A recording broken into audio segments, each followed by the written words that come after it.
Hi, it's Pastor Paul L. Anderson here at the Fountain of Raleigh Fellowship, where we believe God's blessings never stop flowing. It is Triumphant Thursday. It is that day that we are past the middle of the week. God is doing great and marvelous things. We can't help but tell him thank you for how he has blessed us all, how he has been revealing himself and helping us to plainly and clearly see the truth that is happening throughout this world. And the Bible reminds us, and you shall know the truth, and the truth shall set you free. Today, I want to ask that you look with me into 2 Kings, the 4th chapter, verses 8 through 17.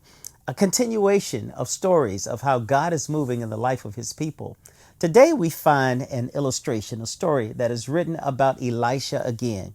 He is now talking to the woman from Shunem, who is commonly known as the Shunammite woman. Now, this woman one day sees Elisha the prophet who came into town. It tells us that the woman was a wealthy woman. She lived there, and every time that Elisha came to town, she encouraged him to come by for a meal, and he would stop by and eat.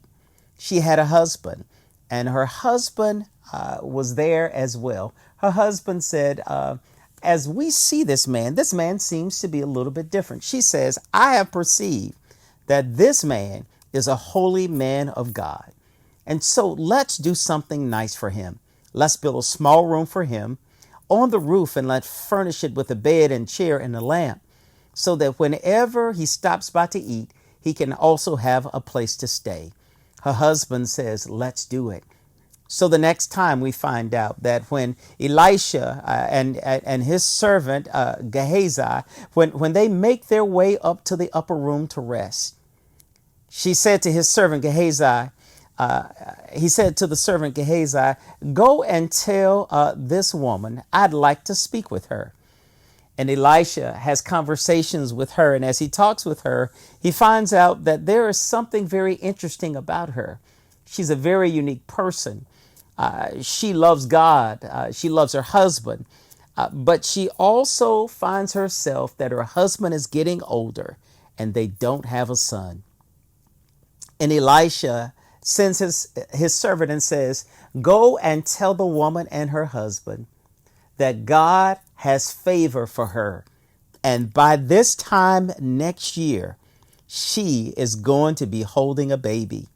The woman finds it difficult to believe because her husband is old and they are beyond their childbearing years. But he says, 1 year later, when I come back, you're going to be holding a baby.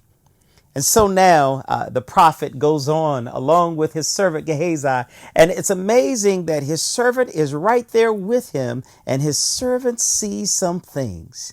And while his servant is there with him, he notices when they come back that the woman is now pregnant. The woman is about to have a child. And the next time when they come back, she would be pregnant. The woman had no idea if the man of God was really telling her the truth or was he making fun of her, but she believed it in her heart. She knew that it had to happen. That begins to remind all of us that God has someone in our lives to tell us that we are pregnant. We are pregnant with possibility. We are pregnant with potential. We have within us what God wants to bring forth that will not only make a difference in our lives, in our homes, but make a difference in the world around us. It says 1 year later. It's amazing in 1 year how much can happen. All of us know that it has now been almost 2 years that we have been dealing with this pandemic, but God has a way that you and I know not of. 1 year later, many of his places of worship and fellowship with all of his baptized believers were still meeting, were still praising God and giving him the glory. Some have even understood that 1 year later, in the midst of it all, that we have still been able to survive and thrive.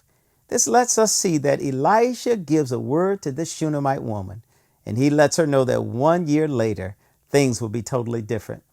My brothers and my sisters, give yourself 12 months, and 1 year later, you'll find out your world will be different. Give yourself a little time, and you'll find out that God will make things better than you've ever known them before. And I want to remind you on this Triumphal Thursday, in this year of 2022, God has a very special blessing in store for you because you are exceedingly and abundantly blessed. And I'll see you on tomorrow. To sow a seed to the Fountain of Raleigh Fellowship, visit our newly redesigned website, thefountainofraleigh.org, and select Sow a Seed from the homepage. Also, giving has been made easier with the new Fountain of Raleigh app, available now in the Apple App Store and Google Play Store.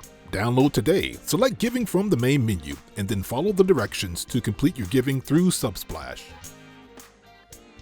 Thank you so very much for all of your gifts and donations that you've given to the Fountain of Raleigh Fellowship. We thank you for what you've done in the past, what you're currently doing, and what you will do in the future. Your gifts and donations helps us to spread the gospel of Jesus Christ, not only locally, but throughout the world. Thank you again for your gifts, and may God continue to richly bless you. It is here at the Fountain that we believe that we are exceedingly and abundantly blessed, and may you receive those blessings that God has in store for you.